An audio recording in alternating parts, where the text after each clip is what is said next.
So Jeff's got an interesting question in that he's asking about, are muskies territorial, or do they move around a lot?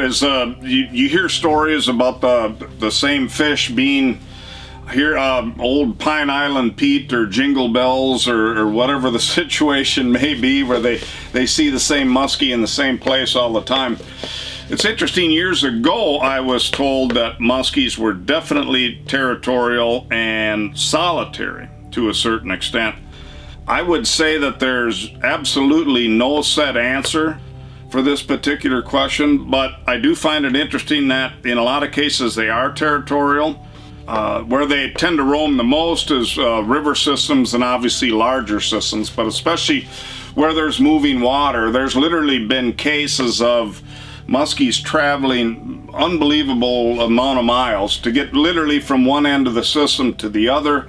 But not a whole lot of explanations on how they do this. In some cases it was literally tracking studies where the DNR officials had done it, and in other cases it's just anglers with distinct markings or something like that. They literally catch a fish, or somebody, two different people catch it in different parts of the lake.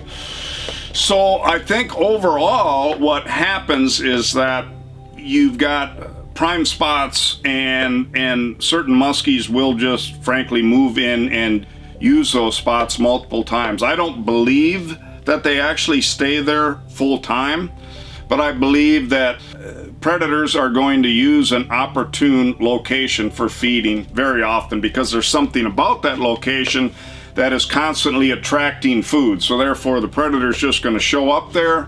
If you catch a muskie one time on a spot and then maybe a year later or 3 months later, something like that, you catch the same fish again, you shouldn't really be all that surprised about that. It's a good spot. The fish goes there to eat. It's like you knowing where your refrigerator is in your home. It's really kind of that simple.